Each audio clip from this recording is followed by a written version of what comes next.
আমার দেশের পরে যারা স্বাধীনতা লাভ করেছে তাদের দেশে আমরা যাই কামলা খাটতে, কথা বলে না কেন? আর আমরা সেই আসিদা পড়ে পড়েই আছি, আমাদের কোনো পরিবর্তন নেই। আমাদের পরিবর্তন আছে? আমাদের কোনো পরিবর্তন নেই। আমরা বলেছি যে উন্নয়নে জোয়ার চলছে আমাদের দেশে, সিঙ্গাপুর বানাই দেব। একবার পর বলতো না সিঙ্গাপুর হয়ে গেছে, কথা বলে না কেন? সিঙ্গাপুর এখন ডক্টর ইউনূস টের পাশে সিঙ্গাপুর না কোন দেশে আছি আমরা, কথা বলে না কেন? উন্নয়নের জোয়ার সব নেতাদের গায়, সব নেতাদের গায়। আমরা এই অন্তর্বর্তী সরকারকে বলবো, আপনি সংস্কার করছেন ঠিক আছে, সংস্কারের সাথে সাথে বিগত 15-16টা বছরে যারা আমার দেশের সম্পদ যারা বাইরে পাচার করেছে, যারা দুর্নীতিতে পাহাড় টাকা জমেছে, যারা বিনা কারণে বিনা দোষে আমার ভাইদেরকে ফাঁসিতে ঝুলাইছে, যারা আমাদের ভাইদেরকে মাসের পর মাস নয় বছরের পর বছরে জেলখানায় রেখেছে, রাতের পর রাত আমাদের বাড়ি ছাড়া করেছে, ওদের বিচার আগে করা লাগবে, ওদের বিচার করা লাগবে আগে, কথা বলে না কেন? সংস্কার করছেন ভালো কথা, কিন্তু বিগত দিনে যারা যা করেছে সেইগুলো বিচার আমরা দেখতে চাই। 50 বছর আগে তোমার বাপের বিচার যদি হয় এদেশে, কথা বলে না কেন? আপনার মনে রাগ হচ্ছে না? দুই একজন মুখটুক শুকিয়ে যাচ্ছে। কোরআনের বিরোধিতা করবে, ইসলামের বিরোধিতা করবা, আলেম ওলামাদের বিরোধিতা করবা, আর আমরা লেপ মুড়িতে শুয়ে থাকবো, কথা বলে না কেন? লেপ মুড়িতে শুয়ে থাকবো না। কোরআনের বিরোধিতা করবে যারা, ইসলামের বিরোধিতা করবে যারা, কোরআনের আন্দোলনের বিরোধিতা করবে যারা, আবু জেহেলের আপন খালাতো ভাই তারা, কথা কয় না কেন? ইসলামের বিরোধিতা করেছিল আবু জেহেল, উতবা, শাইবা, ওয়ালিদ ইবনে মুগিরা, আবু লাহাব এবং তার স্ত্রী উম্মে জামিল, যারা ইসলামের বিরোধিতা করেছিল, আল্লাহর নবীর বিরোধিতা করেছিল, এদের কপালে কিন্তু একটাও ভালো মৃত্যু হয়নি, কথা বলে না কেন? আমরাও বিগত দিনে দেখলাম যারা ইসলাম নিয়ে বাজে মন্তব্য করেছে, কোরআন নিয়ে যারা বাজে মন্তব্য করেছে, এদেরও মরার সময় জানাজা পড়ানোর লোক পাওয়া যায়নি, কথা বলে না কেন? এবং দেখলাম যারা আলেমদের বিরোধিতা করেছিল বিনা কারণে বিনা দোষে, যে স্বৈরাচারী সরকার আমাদের কোরআনে পাখি আল্লামা সাঈদীকে ভুল চিকিৎসা দিয়ে দুনিয়া থেকে বিদায় করে দিয়েছে, আমাদের মাওলানা মতিউর রহমান নিজামীকে শহীদ করেছে, ইসলামী আন্দোলনের প্রথম সারিদেরকে যারা শহীদ করেছে বিনা কারণে বিনা দোষে, কত ভাইয়ের বুক খালি করে দিয়েছে, কত কুরাসে দিয়েছে, কত মায়ের বুক খালি করে দিয়েছে, সর্বশেষ দেখলাম নিজের দেশ পর্যন্ত তারা থাকতে পারেনি। পেরেছে? বলেন পেরেছে? আল্লাহ রাব্বুল আলামিন বলেন, উলাইকাল্লাযীনা হাফিযাত আ'মালুহুম ফিদ দুনিয়া ওয়াল আখিরাত ওয়া মা লাহুম মিন নাসিরিন। জোরে বলেন আল্লাহু আকবার। ও বগুড়াবাসী, কথাগুলো কান দিয়ে শোনেন। আবার আপনাদের সামনে আমি আসতে পারবো কিনা এই গ্যারান্টি কি আমার আছে? বলেন আছে। মৃত্যু আমার যে কোনো সময় হয়ে যেতে পারে কি পারে না? আমার এই দিকে বাপজানরা ভাইজানরা বসে আছে, আপনারা এখানে যারা বসে আছেন, আপনারাও যে বাসায় পৌঁছতে পারবেন এই গ্যারান্টি কি আমাদের কারোর আছে? বলেন কারোর আছে? আমার মৃত্যুটা যদি এই জায়গায় হয়ে যায়, এখন আমার এই নাম্বারটা আমার বাবার কাছে আছে, আমার মায়ের কাছে আছে, আমার স্ত্রীর কাছে আছে, এরপরে আমার বাসায় একটা ডায়েরি আছে, ওই ডায়েরিতে আজকের এই মাহফিলের ডেটের কমিটির নাম্বার আছে 2 জনের। এর ভিতরে আজমাল ভাইয়ের একটা নাম্বার আছে, আর এক ভাইয়ের নাম্বার আছে, বগুড়ার আমার আব্দুল সালাম ভাইয়ের নাম্বার আছে। এরা যখন আমার বাবাকে ফোন দিয়ে বলবে, ডাক্তার সাহেব আপনার ছেলে মারা গিয়েছে এই জায়গায়, আমার লাশটা এই বগুড়াতে পড়ে থাকবে, আমার লাশ পড়ে থাকবে বগুড়াতে, আর আমার বাড়ি যাওয়ার আগে, বগুড়া থেকে বাড়ি যাওয়ার আগে আমার কবরটা খোসা হয়ে যাবে, কথা বলে না কেন? যখনই শুনবে আমার বাবা আমার ছেলে নেই, আর কান্নাকাটি করবে, মা কান্নাকাটি করবে, স্ত্রী কান্নাকাটি করবে, ভাইটা কান্নাকাটি করবে, আমার একটা মাত্র মেয়ে সেও কান্নাকাটি করবে আব্বা আব্বু বলে, সবাই কান্নাকাটি করবে। কিন্তু এর ভিতরেও আমার বাবা বলবে আমার ছেলে বগুড়া থেকে আসবে, এসে যেন দেরি না হয়, কবরটা খুঁজে ফেলো, পানিটা গরম করে ফেলো। এই পানিটা গরম করে রাখবে, বাজার থেকে কাপড়ে কাপড় চলে আসবে। তার মানে বোঝা গেল দুনিয়াতে আমি আছি, সব কিছু আছে, দুনিয়া থেকে চলে যাব, আমার কিছু থাকবে না। আমার এখান থেকে বাড়িতে যাওয়ার মাত্রই সাথে সাথে আমার গোসল দিয়ে সাদা কাপড়ে জড়াইয়া চিরতরের মতো আমার বিদায় করে দেবে। ও বগুড়াবাসী, আপনাদেরকে আমি উদাত্ত আহ্বান করে বলে যাই, শোনেন, আবার আগামীতে আপনাদের সামনে আমি আসতে পারবো কিনা এই গ্যারান্টি নাই। তবে যেই কথাগুলো বলছি জীবন থাকা পর্যন্ত কোরআনের বিপক্ষে, আলেমদের বিপক্ষে কখনোই আপনারা যাবেন না। কথা কয় না কেন?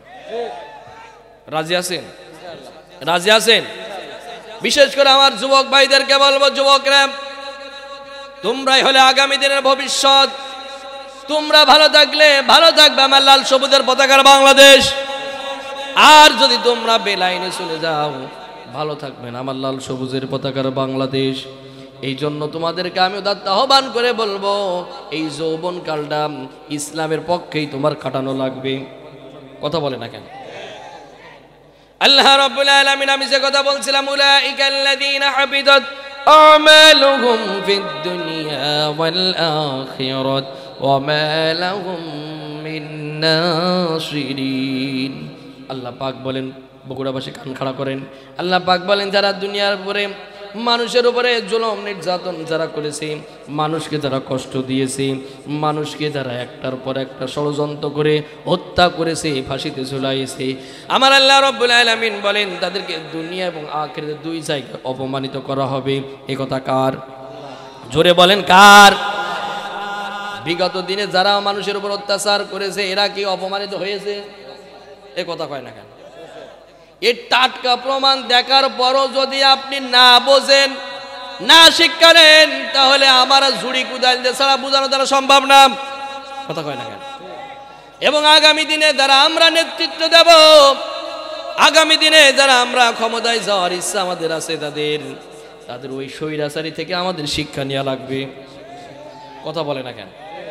তার মানে আমি এই কয়টা দিনে আমার গবেষণা যতটুকু করলাম, চিন্তা ভাবনা আমি যতটুকু করলাম, বাংলাদেশের মানুষ এখন আর কাউকে ভয় পায় না। বাংলাদেশের মানুষ এখন চোখের উপরে চোখ দিয়ে কথা বলার সাহস পেয়ে গিয়েছে।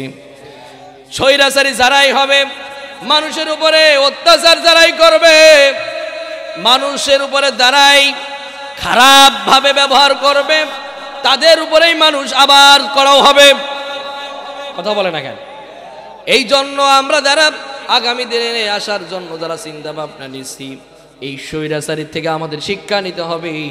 এদের মতো যদি আমরাও ব্যবহার করি, তাহলে ওদেরকে যেমন ডাস্টবিনে ফেলে দিয়েছে, আমাদেরকেও ডাস্টবিনে ফেলে দেবে। শিক্ষা নেওয়া লাগবে এই জায়গা থেকে। এরপর আল্লাহ পাক বলেন, ওয়া লাহুম মিন নাসিরিন।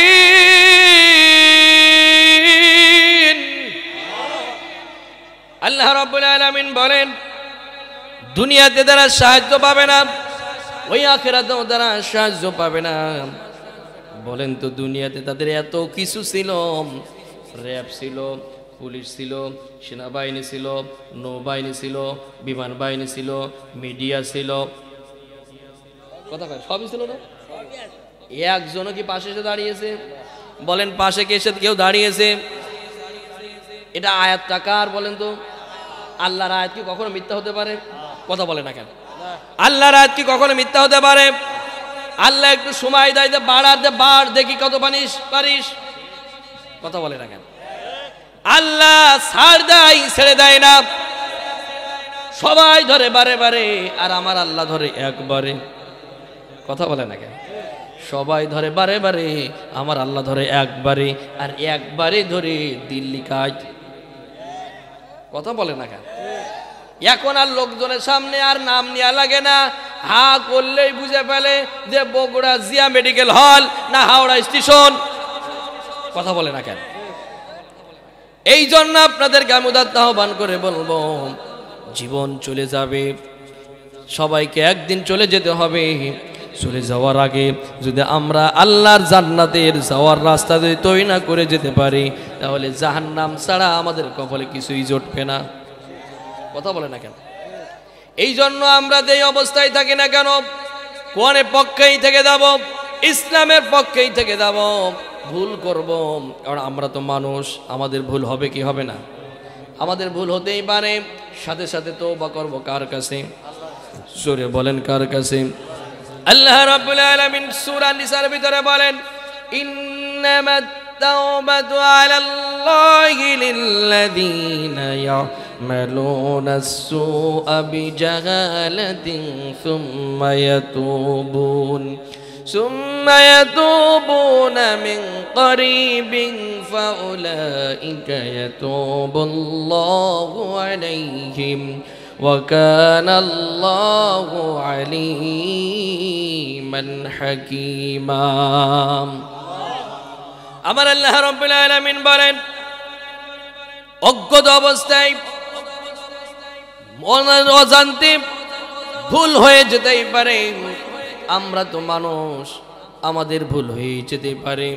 আল্লাহ পাক বলেন, আমার ওই বান্দা তখন অজ্ঞতা অবস্থায় মনের অজান্তে ভুল করে ফেলেছে, আর এখন বুঝতে পেরেছে আমার ভুল হয়ে গিয়েছে, এখনই সাথে সাথে তওবা যখন করবে, আল্লাহ পাক বলেন ওর তওবাটাকে আমি আল্লাহ রাব্বুল আলামিন সাথে সাথে ক্ষমা করে দিই।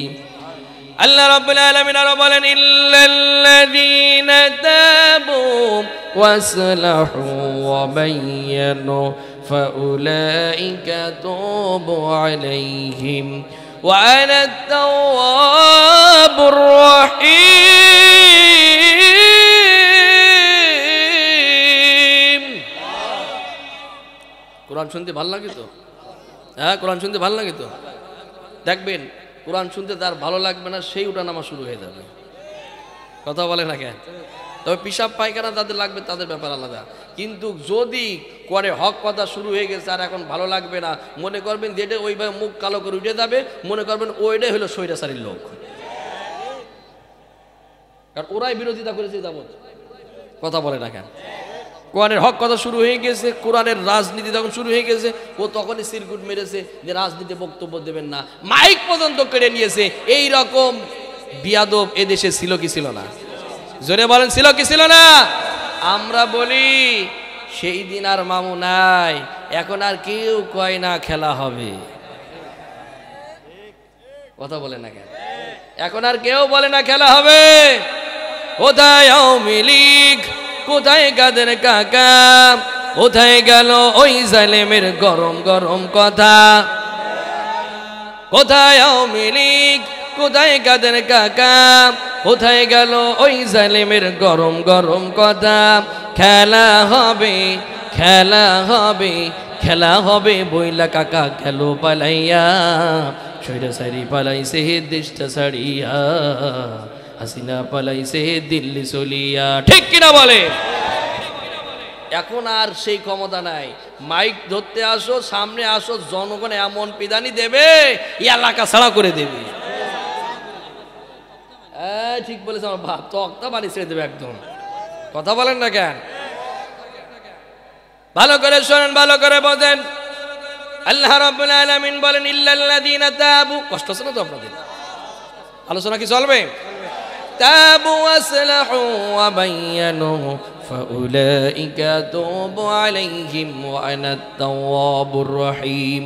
আল্লাহ পাক বলেন, ভুল হয়ে গেছে, একনিষ্ঠভাবে আমার কাছে তওবা করবে, বলবে আল্লাহ, রাত যখন গভীর হয়ে যায়, রাত যখন গভীর হয়ে যায়, সবাই যখন ঘুমিয়ে পড়ে, আপনি উযু করলেন, যাই নামাজের পাটিটা পারলেন, পিড়ে তখন আপনি নামাজে দাঁড়িয়ে গেলেন, আর নামাজে দাঁড়িয়ে যখন পড়লেন আলহামদুলিল্লাহি রাব্বিল আলামিন। কোন সূরা? এই কথা বলেন না কেন? পড়তে পারেন না আপনারা? তা পারেন তো বলেন আমার সাথে, আলহামদুলিল্লাহি রাব্বিল আলামিন আর রহমানির রহিম مالك يوم الدين إياك نعبد وإياك نستعين اهدنا الصراط المستقيم صراط الذين أنعمت عليهم غير المغضوب عليهم ولا الضالين এরপরে জোরে বলেন আরো জোরে বলেন আমিন আপনি তখন নামাজে দাঁড়িয়ে এইভাবে সূরা পড়তে থাকলেন আর একটা সূরা মিলালেন রুকুতে গেলেন যে বললেন সুবহান রাব্বিয়াল আযীম সিজদায় গেলেন সুবহান রাব্বিয়াল আলা তিনবার পাঁচবার সাতবার বলার পরে তখন বললেন ওই যায়না আমাদের বাড়িতে সিজদায় পড়ে চোখের পানি ফেলে ফেলে কাঁদলেন আর বললেন আল্লাহ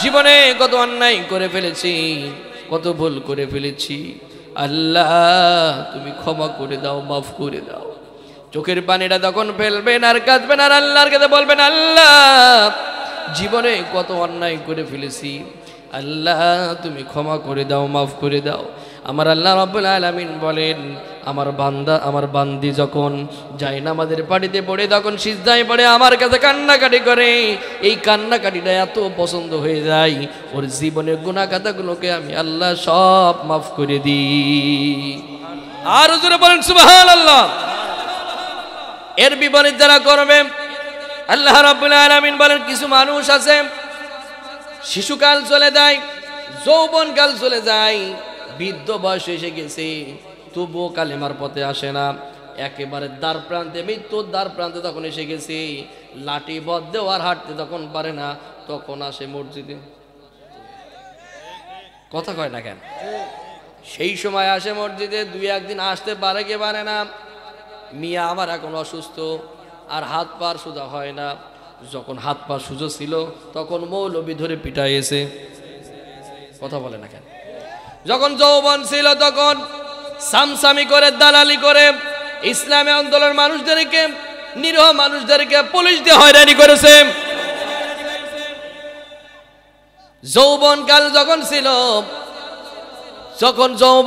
ছিল তখন নামাজ পড়ি নাই ইসলাম মেনে চলি নাই এখন মৃত্যুর দ্বার প্রান্তে এসে গেছে মৃত্যু তার যে কোনো সময় হয়ে যেতে পারে বয়স হয়ে গেছে ছেলে এখন আসে ইমাম সাহেবকে বলে যে হুজুর আমার বাবা অসুস্থ আর নড়াচড়া করছেন একটু কালেমা পড়ান আমার আল্লাহ রাব্বুল আলামিন এদের ব্যাপারে বলতে শোনেন ইন্নামাত তাওবাতু আলাল্লাহি লিল্লাযীনা ইয়া'মালুনাস সাইয়্যাত হাত্তা ইযা হাদারা আহাদাহুমুল মাউত ক্বালা ইন্নী তুবতুল আন ওয়ালাল্লাযীনা ইয়ামুতুনা ওয়া হুম কুফফার উলাইকা আ'তাদনা লাহুম আযাবান আলীমা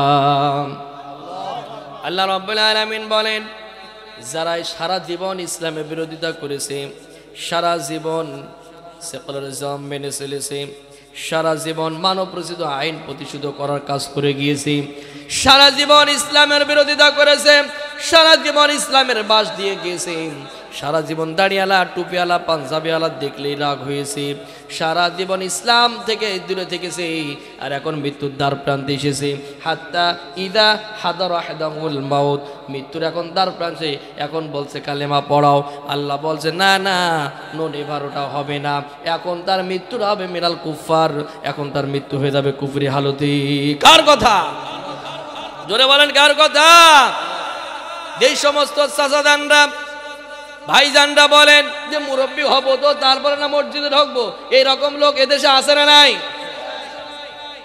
অনেক না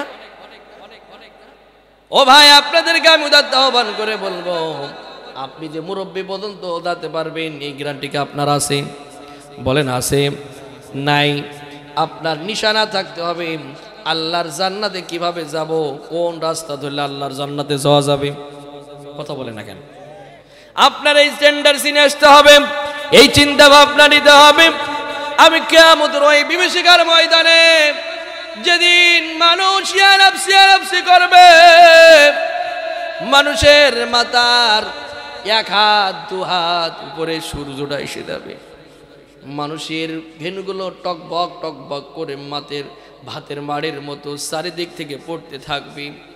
ওই বিভীষিকার দিনে আমি কেমনে আল্লাহর আরশে সুশীতল ছায়াতল স্থান পাবো? সেই কাজ করা লাগবে কি লাগবে না? জোরে বলে লাগবে কি লাগবে না? আল্লাহর নবী বলেন, মুহাম্মদ রাসূলুল্লাহ সাল্লাল্লাহু আলাইহি সাল্লাম, ও বগুড়াবাসী কান খাড়া করে কথাগুলো শোনেন। 7 শ্রেণীর মানুষকে আল্লাহ তাআলা কিয়ামতের দিনে তার আরশে আজিমের সুশীতল ছায়াতল স্থান দেবে। কয় শ্রেণী? এত আস্তে বললে তো হবে না, আরো জোরে বলেন, আরো জোরে। 7 শ্রেণী। এবার আসেন যে 7 শ্রেণীর ভিতরে আমরা আছি কিনা বলবো। এই 7 শ্রেণীর ভিতরে আমরা আছি কিনা?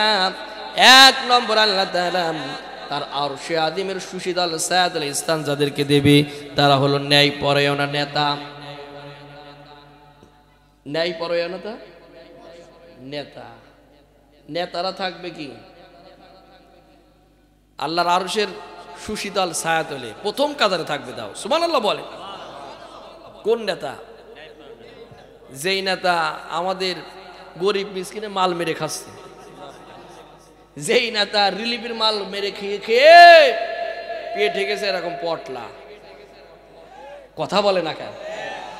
যেই নেতা আমাদের উন্নয়নের নামে স্লোগান দিয়ে স্মার্ট বাংলাদেশ তৈরি করে নাম করে, ডিজিটাল বাংলাদেশের নাম তৈরি করে হাজার কোটি মিলিয়ন বিলিয়ন টাকা বাইরে পাচার করেছে, ও থাকবে সামনে কাতারে। হ্যাঁ, এইরকম নেতা তো দেশে নেই, আছে না নাই? ও মেম্বার হবে, 3 লাখ টাকা খরচ করেছে। কয় লাখ? জোরে কয় না কেন? কয় লাখ ভাই? 10 লাখ টাকা। একটা মেম্বার 10 লাখ বলছে, মেম্বার হয়েছে 10 লাখ, চেয়ারম্যান হয়েছে 1 কোটি টাকা দিয়ে। কথা কয় না কেন? পাস করার পরে বলছে এটা তোমার বিজনেস। এটা কি আমার বিজনেস? মানে ব্যবসা। 1 কোটি টাকা ইনভেস্ট করেছে, এখন 5 কোটি টাকা তুলবো। কথা বলে না কেন? এখন 5 কোটি টাকা তুলবে, ও কি আসমানতে দেবে? বলে না কেন? আমার আপনার বাজেট দেবে, রাস্তা হবে, ব্রিজ হবে, বাজেটে আসবে, মসজিদ মাদ্রাসা খানকা দরবারে মন্দিরের টাকা আসবে, ও সব ঝেড়ে দেবে। কথা বলে না কেন? ও গরিবের জন্য যে বাথরুম আসে বাজেট, সেই বাথরুম পর্যন্ত মেরে খায়। এরকম নেতা এ সোনার বাংলায় আছে না নাই? এই বাটপাররা কি থাকবে সামনে সেদিন? বলেন থাকবে সেদিন? না। কোন নেতারা থাকবে? যেই নেতারা তাদের আমানতটা ঠিক রাখবে। আপনি এই ওয়ার্ডের মেম্বার, আপনার এই ওয়ার্ডের যত লোক আছে সব আপনার আমানত। কথা হয় না কেন? যত সম্পদ আছে সব আমানত। ওমর রাদিয়াল্লাহু আনহু তিনি যখন রাষ্ট্র পাওয়ারে গেলেন, যখন তিনি পাওয়ারে গেলেন, রাতে তিনি ঘুমাতেন না, সারা রাত জেগে জেগে মানুষের পাহারা দিয়ে যেত। আল্লাহু আকবার বলেন। কি নেতা ছিলেন দেখেন। মনে পড়ে গেল আমার সাইদ ইবনে আমরের কথা। হিমেশের গভর্নর ছিল তিনি। এই সাইদ ইবনে আমরকে ওমর রাদিয়াল্লাহু আনহু হিমেশের গভর্নর বানালেন। হিমেশের গভর্নর বানানোর পরে 1 বছর পরে ওমর রাদিয়াল্লাহু আনহু প্রতিনিধি পাঠালো যে ওই হিমেশের যত গরিব মানুষ আছে তাদের একটা তালিকা আমার কাছে নিয়ে আসো। বগুড়াবাসী কান খাড়া করে কথাগুলো শোনো। কি নেতা তারা দেখেন, আর আমরাও নেতা পাইলাম। গরিবের তালিকা নিয়ে আসলো প্রতিনিধিরা। ওমর রাদিয়াল্লাহু আনহু তখন ফাইল নিয়ে দেখলো, প্রথম নাম্বারে গরিবের তালিকায় যে নামটা রয়েছে অন্য কোনো নাম নয়, সেই নামটা হলো সাইদ ইবনে আমর। আল্লাহু আকবার। আপনি কি মনে করলেন একটা দেশের গভর্নর, তার নাম গরিবের তালিকায় প্রথম রয়েছে। আল্লাহু আকবার কইতে মন চাইল, আর জোরে বলেন আল্লাহু আকবার।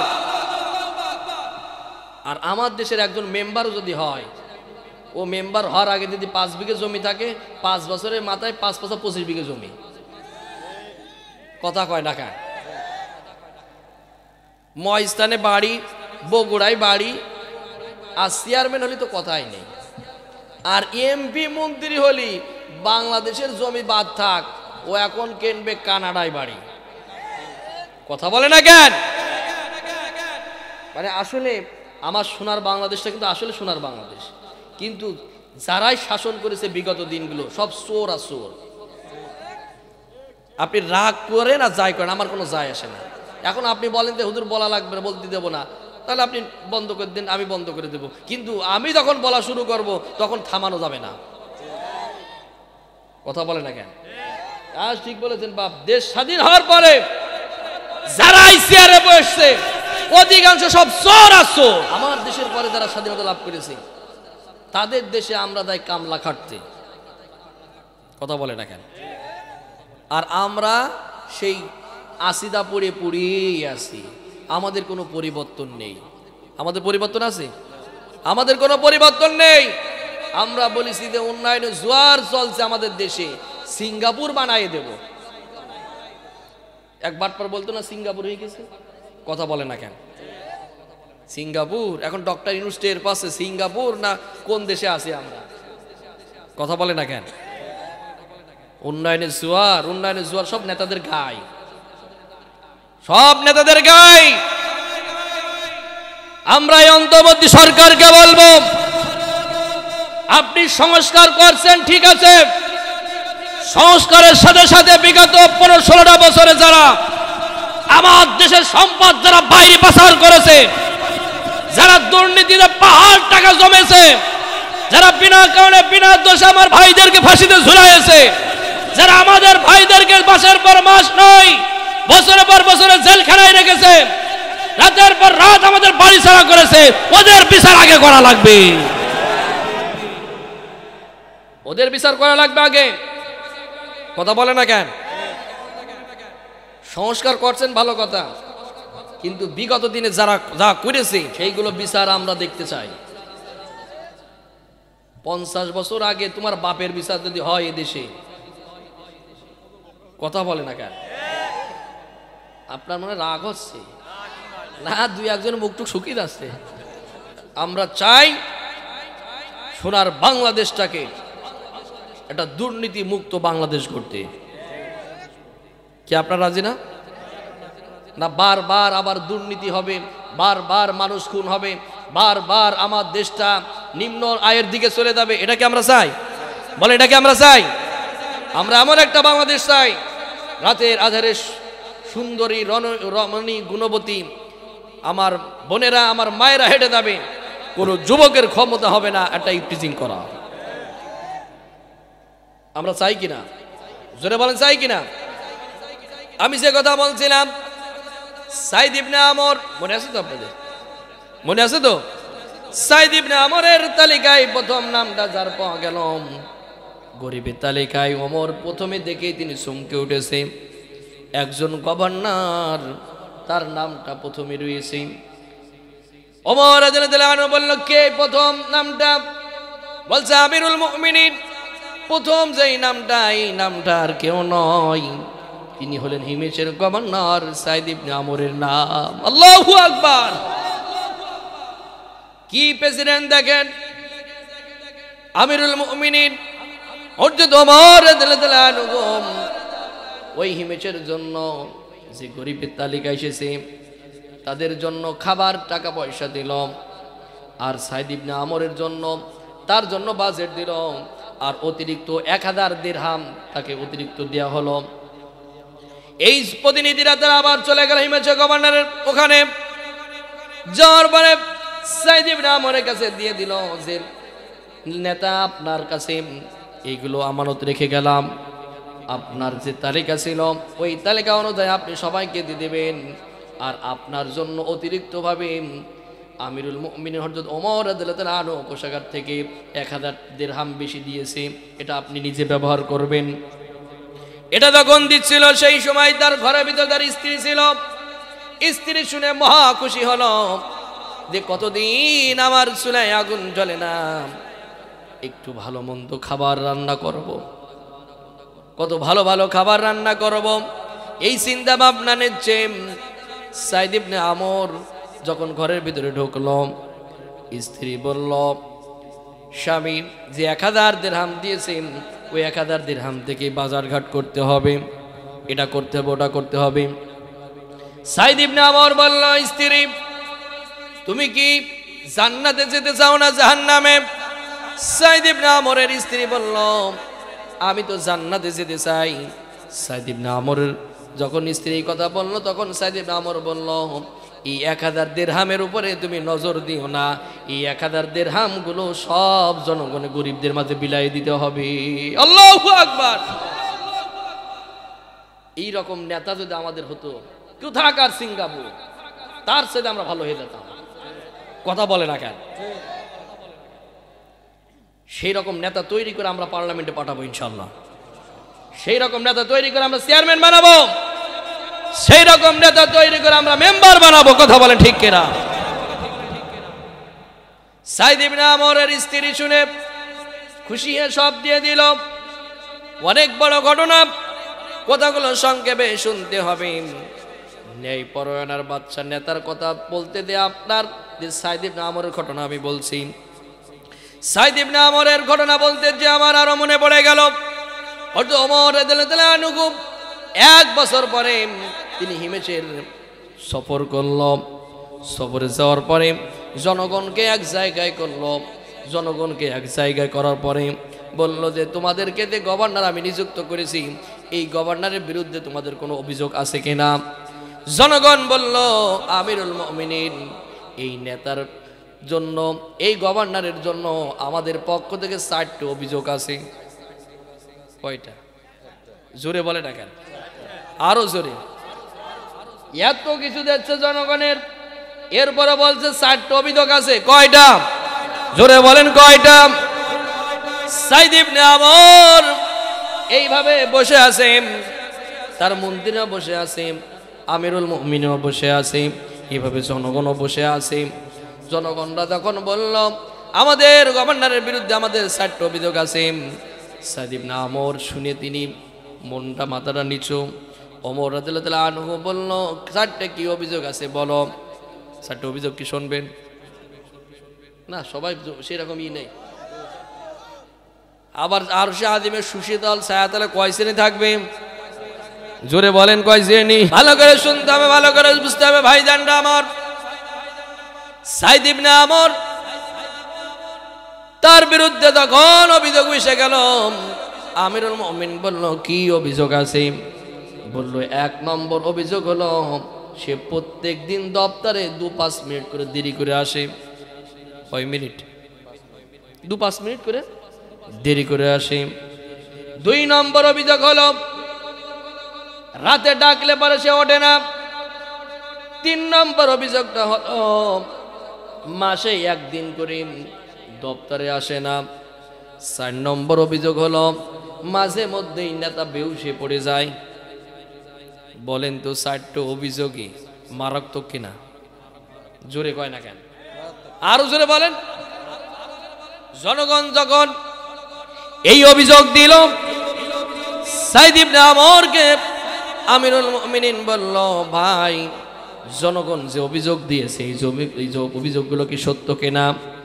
সাইদ ইবনে আমর বলল, আমিরুল মুমিনিন নাম, হ্যাঁ অভিযোগগুলো সত্য। সাইদ ইবনে আমর বলছে, যদি সত্য হয়ে থাকে তাহলে ব্যাখ্যাগুলো করেন, কেন এই অভিযোগগুলো উঠল? সাইদ ইবনে আমর বলছে, আমিরুল মুমিনিন এটা ছিল আমার পার্সোনাল ব্যাপার, যেহেতু জনগণ আমার বিরুদ্ধে আঙুল তুলেছে, এখন তাহলে তো অবশ্যই আমার বলা লাগবে। কথা বলে না কেন? এই জন্য জবাবদিহিতা সরকার যদি না থাকে কখনো দেশ উন্নয়ন হয় না। একতরফা রাজনীতি, স্বৈরাচারী হলে মানুষ খুন হয়, দেশের ভিতরে কোনো উন্নয়নের জোয়ার বয় না। কথা বলে না কেন? আপনি বাজেট দেবেন, সেই বাজেটের যদি জবাবদিহিতা না থাকে, বাজেট ঘোষণা করলেন আর নিজেরা সব ভাগ বাটারি করে খালেন, বিগত দিনে এগুলো তো হয়নি। কথা কয় না কেন? ওটা বেশি হয়েছে।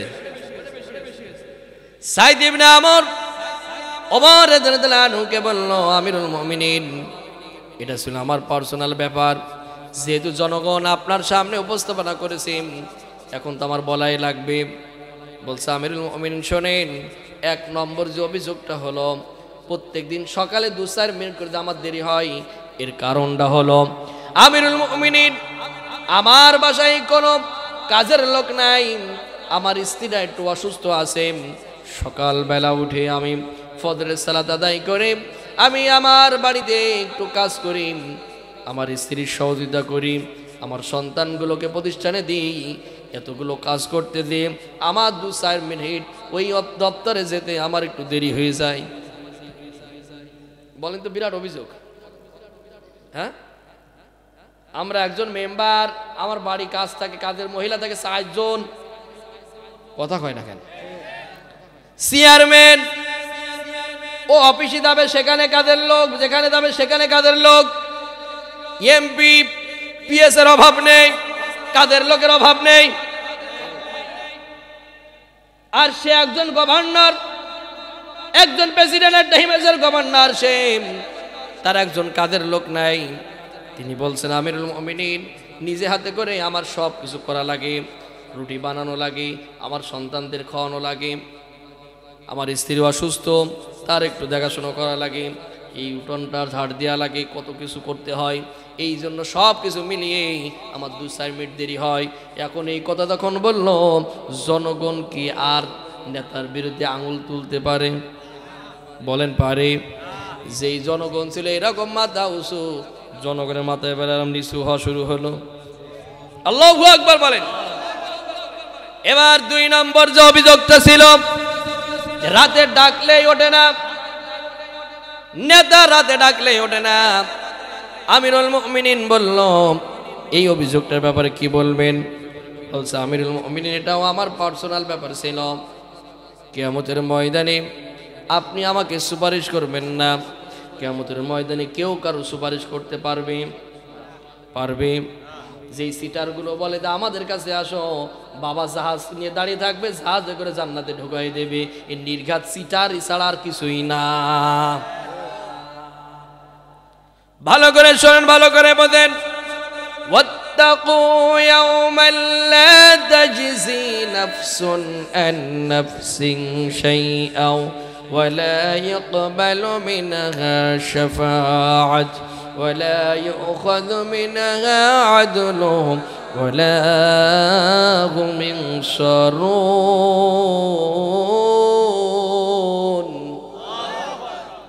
ওয়াত্তাকু, স্মরণ করো সেই দিনের কথা, সেদিন মানুষ ইয়া নাফসি করবে, যেদিন কেউ কারো সুপারিশ করতে পারবে না, কেউ কারো কোনো সাহায্য করতে পারবে না। আর ও কেমনে বলল, বাবা জাহাজ নিয়ে দাঁড়িয়ে থাকবে, বাবার কাছে আসো, তুমি জাহাজে করে জান্নাতে ঢুকাই দেব। বলেন তো, হাসরের ময়দান কি পানি থাকবে? পুড়ে তামা হয়ে যাবে। আর সিটার বললো তো জাহাজ নিয়ে দাঁড়িয়ে থাকবে। কথা বলে না কেন? সাইদ ইবনে আমর বলছে, আমিরুল মুমিনিন, আপনি তো ওই দিনে আপনি আমাকে চিনবেন না। ফজর থেকে শুরু করে ঈশা পর্যন্ত সারা দিনটা, আর এই রাতের এই ঈশা পর্যন্ত জনগণের জন্য আমি বিলাই দিয়েছি। আর ঈশার নামাজ পড়ে যাই নামাজে পাটিতে দাঁড়িয়ে যাই, ফজর পর্যন্ত আমার আল্লাহ রাব্বুল আলামিনের সিজদায় পড়ে যায়। আল্লাহ আল্লাহ আল্লাহু আকবার। অর্থাৎ রাতটা আমি আমার আল্লাহর জন্য ব্যয় করি। এই কথা যখন বলল, জনগণের আর অভিযোগ কি থাকতে পারে? কি মনে হয় আপনাদের? আর আমাদের নেতারা কি করে? সারাদিন তো দুর্নীতি সিটারে বাটপারি করবে, সারাদিন তো গরিবের মাল কিভাবে মেরে খাওয়া যায় সেই চিন্তা ভাবনা করবে, আর রাতে বোতল খেয়ে পিলারের সাথে ধাক্কা খেয়ে বলবে, ভাই আর কতক্ষণ দাঁড়িয়ে থাকবে? কথা কয় না কেন? রাত যত গভীর হয়ে যাবে, আর বগুড়া শহরে যে মদের বারগুলো আছে ওগুলো জমজমাট করবে। মনে করছেন বগুড়া শহরে কোথায় কি হয় ওটা জানি না, মনে করছেন খবর আছে আমাদের কাছে, কথা বলে না কেন? সারা রাত নাইট ক্লাবে যে মদ খাবে, অশ্লীল বেহাপানা গান বাজনার সাথে নর্তকীর সাথে ড্যান্স করে, এরকম নেতা এদেশে আছে না নাই? এখন সময় এসেছে ছাঁটাই করার, কথা বলে না কেন? আগামী নির্বাচনে জনগণকে সতর্ক থাকতে হবে ভাই।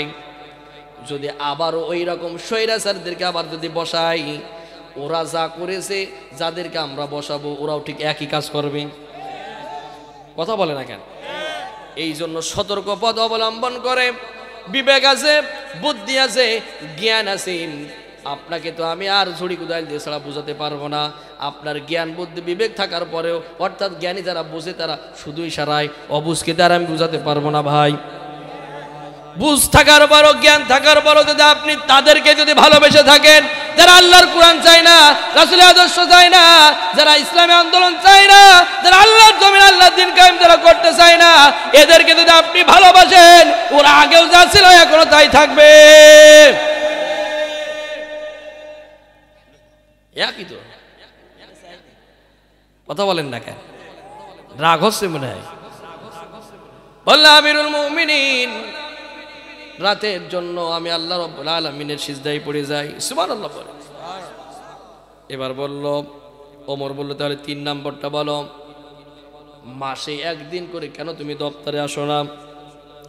সাইদ ইবনে আমর বলছে, আমিরুল মুমিনিন, আমার গায়ে যে জুব্বাটা আপনি দেখছেন, এই একটা মাত্র জুব্বা, একটা মাত্র কাপড়ই আমার, দ্বিতীয় কাপড় আমার নাই।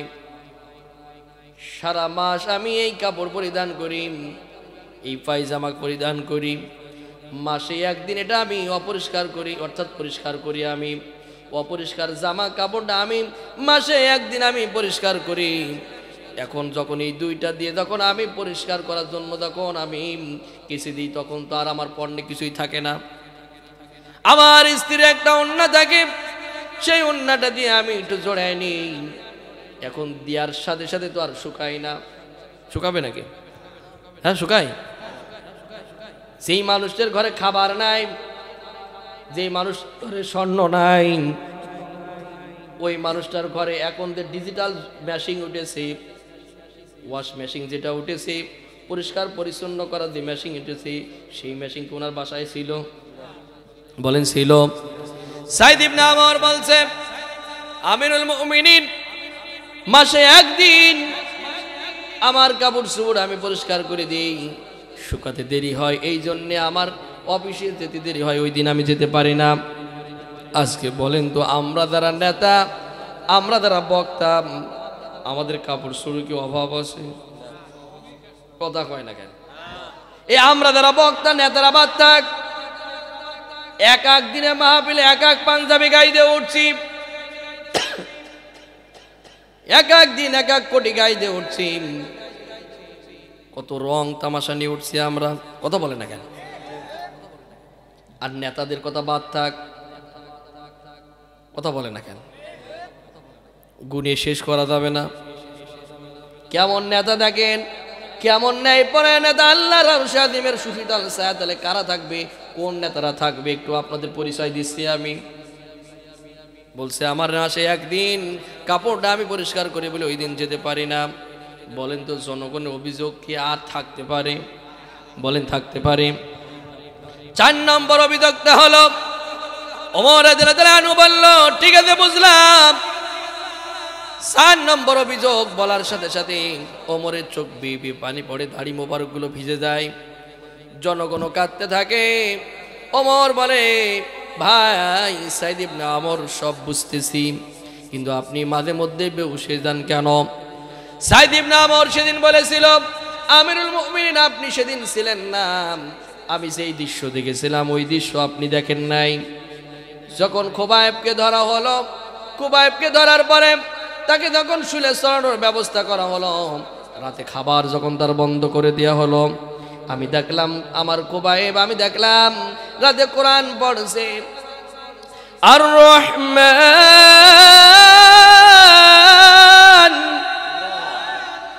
আর রহমান আল্লামাল কুরআন খালাকাল ইনসানা আল্লামাহুল বায়ান।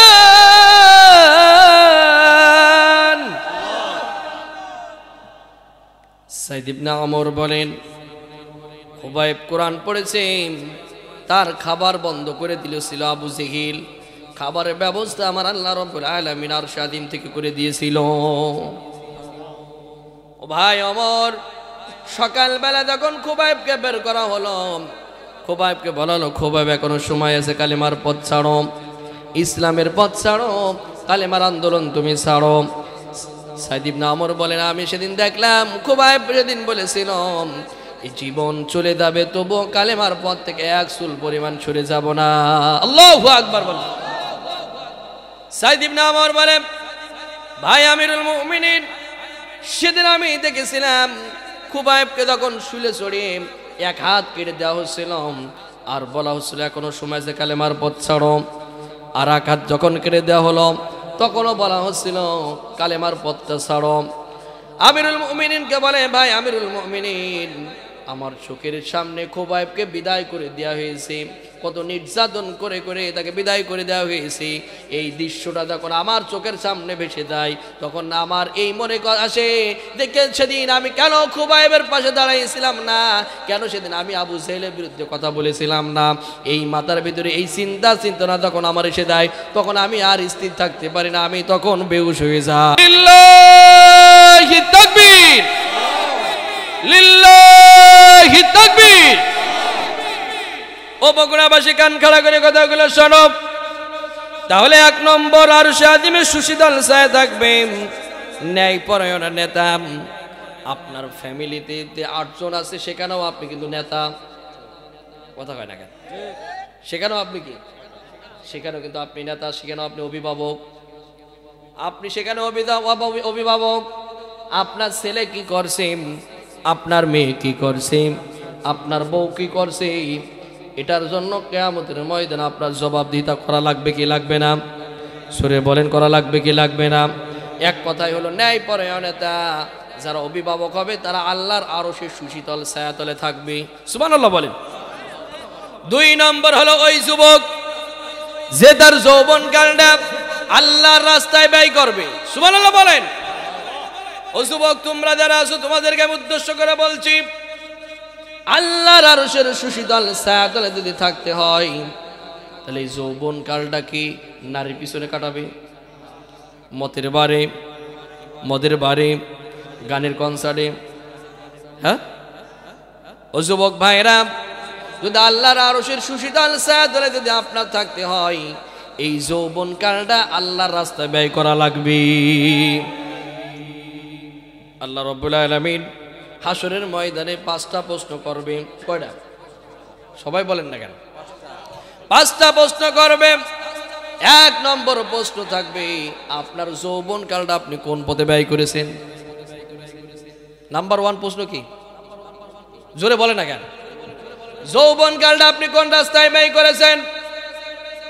যৌবনকালের বয়সটা যদি আপনি ইফতিজিং এর সাথে থাকেন, মাদকের সাথে থাকেন, এই যৌবনকালটা যদি আপনি খারাপ রাস্তায় থাকেন, আল্লাহ রাব্বুল আলামিনের আরশে আযীমের সুশীতল ছায়াতল স্থান পাওয়া যাবে। এই জন্য যুবকদেরকে বলবো, যুবক, যেই নেতা তোমার সামনে 1000 টাকার নোট আর বিড়ি সিগারেট ধরিয়ে দেয়, গাঁজার প্যাকেট ধরিয়ে দেয়, ইয়াবার প্যাকেট ধরিয়ে দেয়, ফেন্সিডিলের বোতল ধরিয়ে দেয়, ওই নেতার পিছনে যাওয়া যাবে না। কথা বলেন ঠিক কিনা? এই নেতাকে বয়কট করতে হবে। এবার রাজি আছো তো? রাজি আছো তো? কারা কারা রাজি আছেন? 2 হাত তুলে আমার রবকে দেখাই দিন।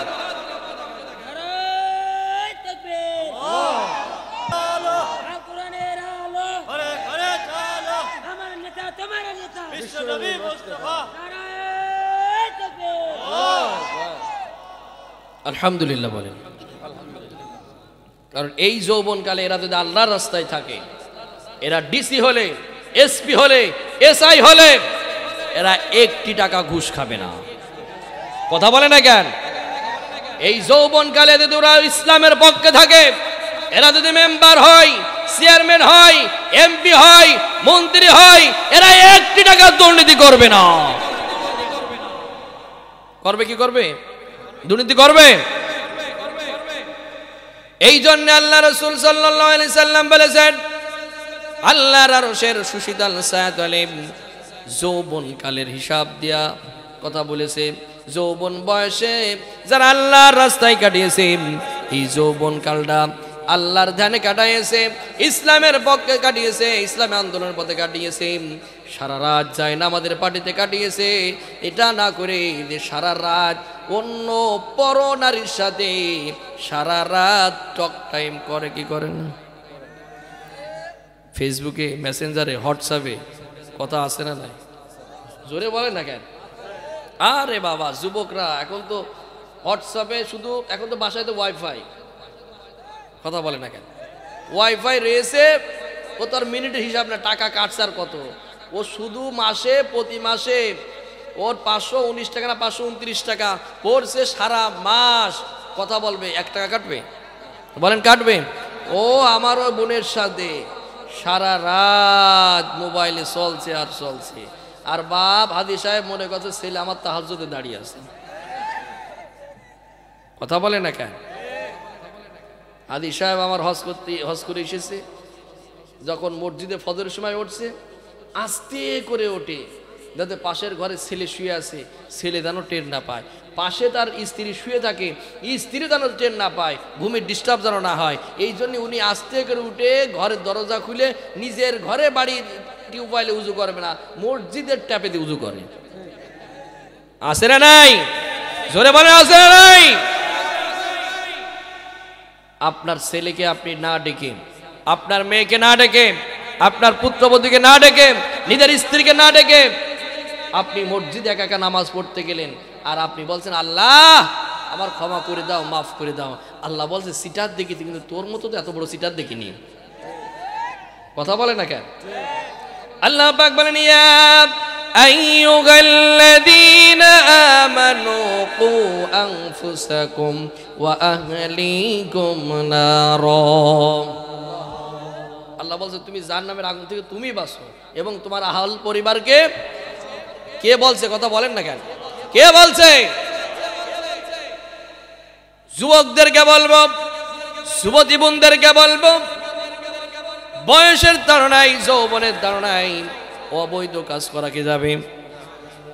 হ্যাঁ, অনেক সময় কয় দে হুজুর আমার ভালোবাসা হলো পবিত্র ভালোবাসা। সিটার না, হেতে সিটার, আমার ভালোবাসাটা পবিত্র। আপনি যে পরনারীর সাথে কথা বলছেন ওটাই তো অপবিত্র। কথা বলেন না কেন?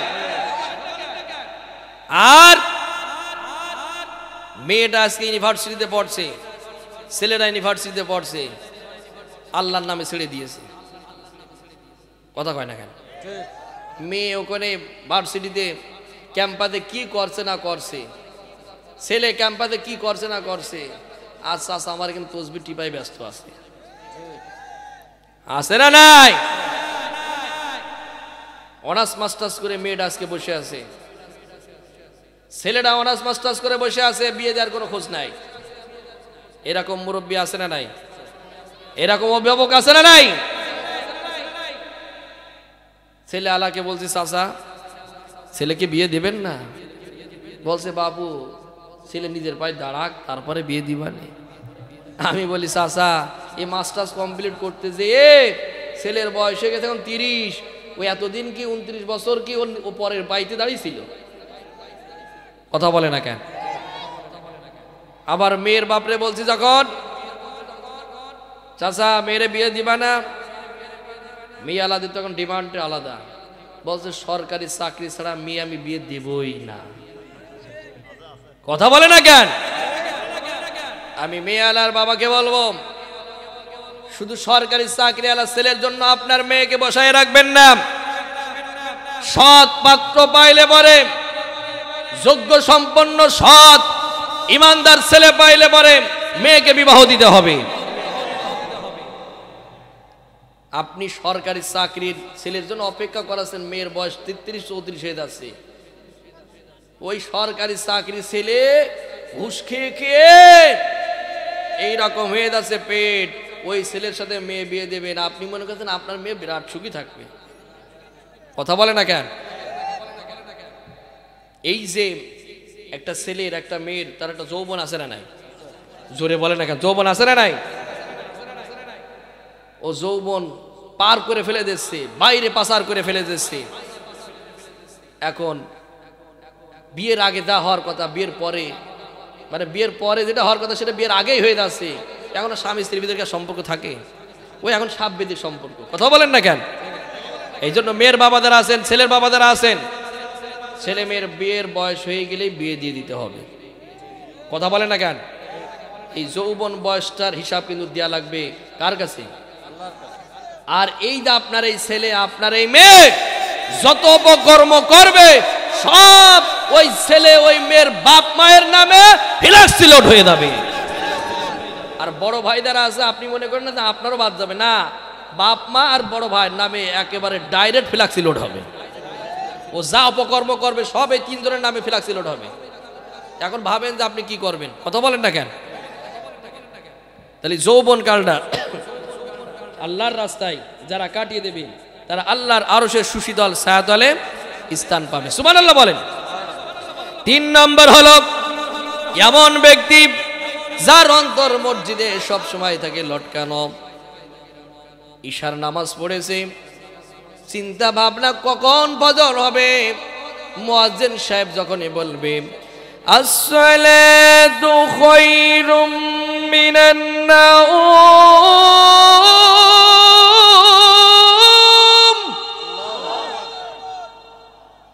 মুয়াজ্জিন সাহেব বলবে যখন ঘুম হইতে নামাজ উত্তম, মুয়াজ্জিন সাহেব যখন বলবে হাইয়া আলাস সালাহ,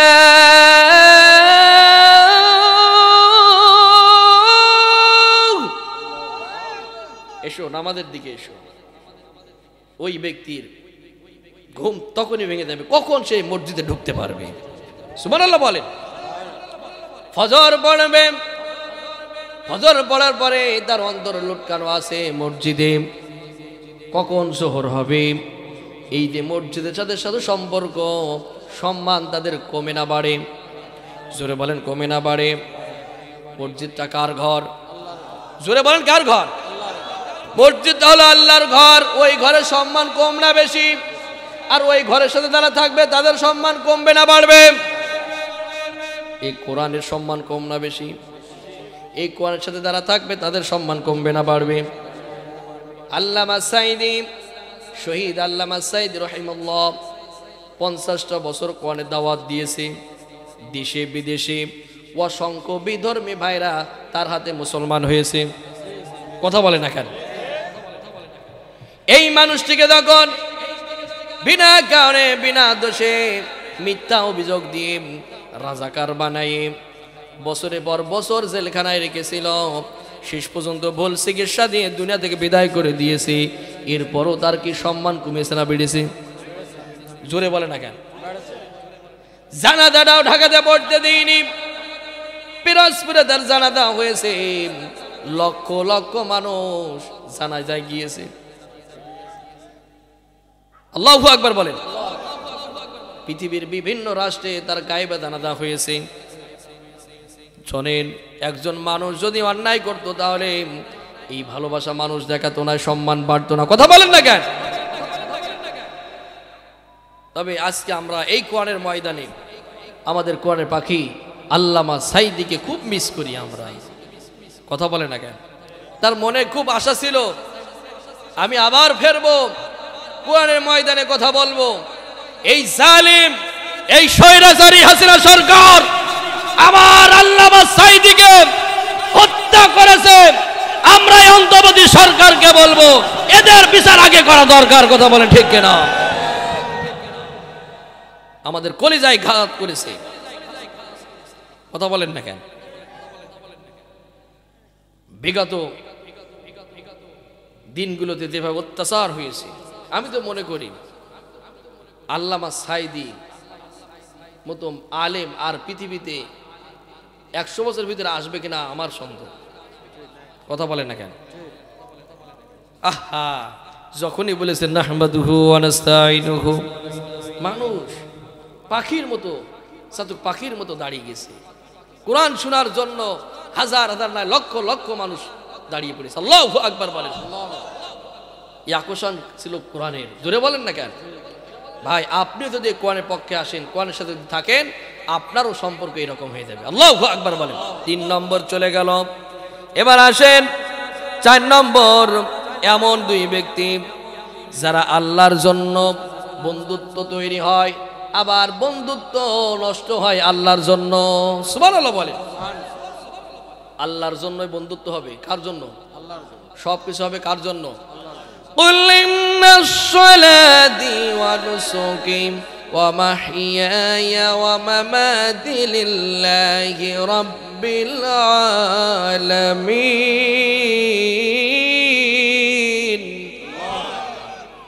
আমার নামাজ, আমার রোজা, আমার হজ, আমার যাকাত, আমার বন্ধুত্ব সবকিছু কার জন্য? আল্লাহর জন্য। জোরে বলেন কার জন্য?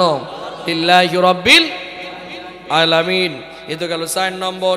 এবার 5 নম্বর, যে ব্যক্তি নির্জনে আল্লাহর ভয়ে অশ্রু ফেলে কাঁদবে, আল্লাহ তাআলা সেদিন হাসরের ময়দানে আল্লাহর আরশের সুশীতল ছায়াতলে তার স্থান দান করে দেবে। যে ব্যক্তি নির্জনে, ওই যে আমি প্রথমে বলেছিলাম, আল্লাহর ভয়ে আপনি তখন জায়নামাজের বাড়িতে দাঁড়িয়ে দাঁড়িয়ে কাঁদবেন, যখন সিজদায় পড়ে কাঁদবেন, যখন আল্লাহ রাব্বুল আলামিনের কাছে আপনার এই কাঁদাটা এত পছন্দ হয়ে যায়, আল্লাহ রাব্বুল আলামিন ওই বিভীষিকার ময়দানে আপনার আরশে আযিমের সুশীতল ছায়ায় স্থান দান করে দেবে। আরো জোরে বলেন সুবহানাল্লাহ। এবার আসেন 6 নম্বরটা, খুব জটিল। ওটা বাদ থাক, বলেন, বলবো। 6 নম্বর হলো, যে ব্যক্তিকে কোনো সম্ভ্রান্ত ফ্যামিলির মেয়ে, সুন্দরী রমণী গুণবতী কোনো মেয়ে জিনা করার অফার দেবে, জিনা করার, জোরে বলেন না কেন, জিনা করার অফার দেবে, সেই যুবক বলবে ইত্তাকুল্লাহ, আমি ভয় করি কাকে? জোরে বলেন, ভয় করে কাকে? ও যুবক, তোমরা ভয় করো কাকে? আল্লাহ রাসূল সাল্লাল্লাহু আলাইহি সাল্লাম বলেন, ওই মানুষগুলোকে আল্লাহর আরশের সুশীতল ছায়াতলে স্থান পেয়ে যাবে। সুবহানাল্লাহ বলেন। আজকে সুন্দরী রমণী গুণবতী সম্ভ্রান্ত ফ্যামিলি মেয়েরা আজকে রাতের আধারে তারা নাইট ক্লাবে মদের বারে যে আধুনিকতা দেখাতেছে, তারা আজকে তাদের শরীরকে বিলাইয়ে দিচ্ছে। কথা বলেন না কেন? এটা মনে হয় এই বগুড়াতে নেই, মনে হয়। ওই যে আমি বললাম না, মেয়ের বয়স হয়ে যাচ্ছে 30 বছর, 40 বছর বয়স হয়ে যাচ্ছে, মেয়ের বিবাহ দেওয়ার কোনো খোঁজ খবর নাই। ও কি করবে? ও কথা বলে না কেন? কথা তো আরো মুখে আসছিল, এখানে মুরব্বীরা বসে আছে তাই কিছু বলতে পারছি না। কথা বলেন না কেন? সুন্দরী রমণী গুণবতী সম্ভ্রান্ত ফ্যামিলির মেয়ে আপনাকে অফার করবে, চলো নির্জনে কিছু সময় কাটাই। ও তখন বলবে ইত্তাকুল্লাহ, আমি ভয় করি কাকে? জোরে বলেন, আমি ভয় করি কাকে? আল্লাহ রাসূল সাল্লাল্লাহু আলাইহি সাল্লাম বলছে, ওই মানুষগুলোকে আল্লাহর আরশের সুশীতল ছায়াতলে তাকে স্থান দান করা হবে। জোরে বলেন সুবহানাল্লাহ।